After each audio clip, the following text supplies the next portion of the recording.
Think about it. Iconic wars, they always have these iconic slogans, right? Remember the Alamo, make the world safe for democracy. They're these powerful rallying cries that really define the fight. But what happens when a war doesn't have one? That's what we're digging into today, the massive communications crisis of the Korean War and how the Truman administration just struggled, to put it mildly, to explain to the American public why their sons were being sent to fight and die. So how do you sell a war? Let's put ourselves in President Truman's shoes. It's June 24th, 1950. The phone rings. North Korea has just invaded South Korea. And boom, suddenly, he's got this absolutely monumental task on his hands. It's not just about, the military strategy. It's about answering that one crucial question for every single American. Why? Why are we sending our kids to fight and maybe die in a place most people couldn't even find on a map? And this, right here, this really gets to the core of the problem. You look at World War II, you had these slogans that really hit you in the gut, right? For freedom's sake, powerful stuff.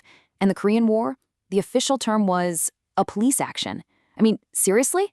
A police action? It just sounds so bureaucratic, so cold and distant. It's totally uninspiring. And this wasn't just a bad branding decision. It was really the first sign of a massive messaging failure. All right, so let's get into the administration's keep it cool strategy. Now, to be fair, Truman had his reasons for this. He was genuinely terrified of whipping up war hysteria.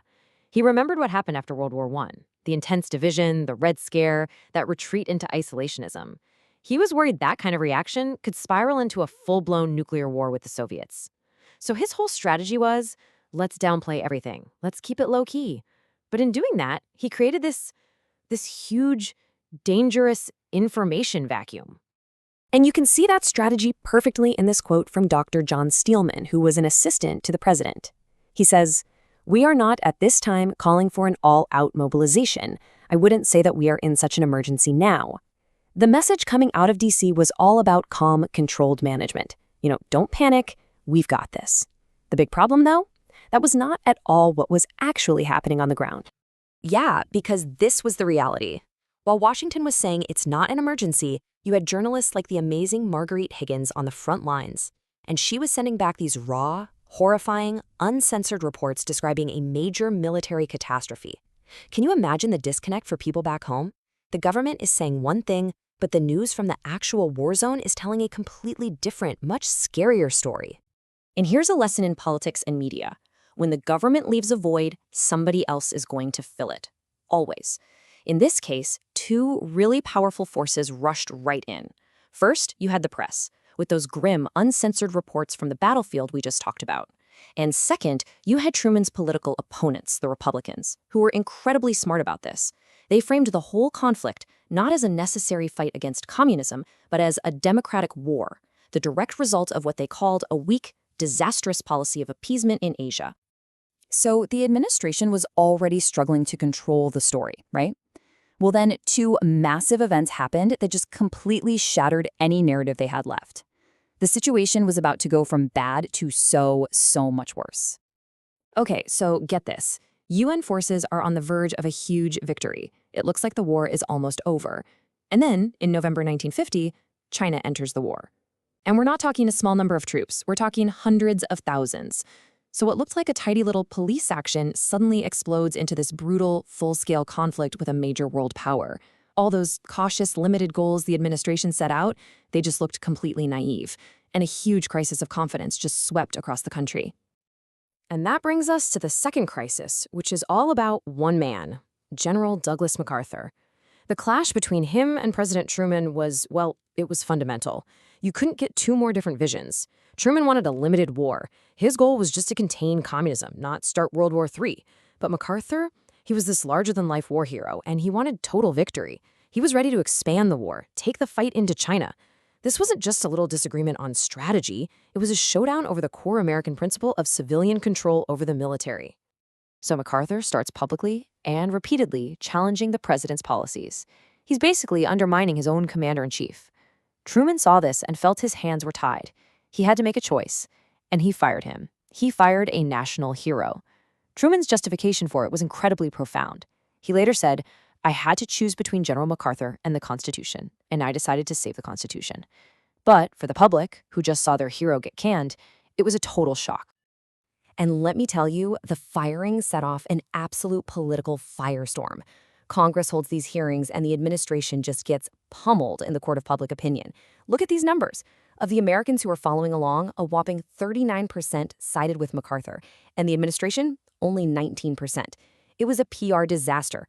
Why? Because MacArthur's message was simple and powerful: total victory. The administration's explanation for a messy, limited war?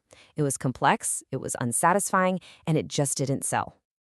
Okay, so at this point, the administration's narrative is in complete tatters. Public support is cratering, and the White House finally has this oh no moment. They realize they are in deep trouble.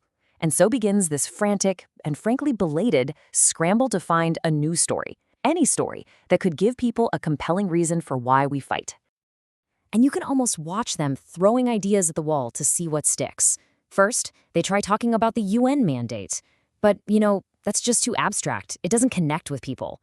Okay, scratch that. How about collective security? The whole "an attack on one is an attack on all" idea. A little better, maybe, but still not hitting people in the heart. And then finally, they land on an issue that has a real, powerful, moral and emotional core to it.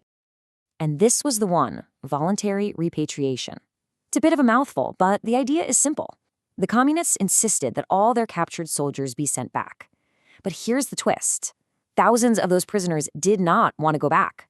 They wanted to defect, and the U.S. grabbed onto this. Suddenly, they could reframe the entire stalemated war. It wasn't about a line on a map anymore. Now it was a moral crusade. It was about defending individual freedom against the tyranny of communism. Finally, they had a story with clear good guys and bad guys. And of course, they didn't just talk about it. They pushed this new message hard through propaganda. They supported films like Why Korea, which tried to connect this conflict to something Americans really understood: the appeasement of dictators back in the 1930s. The message was clear.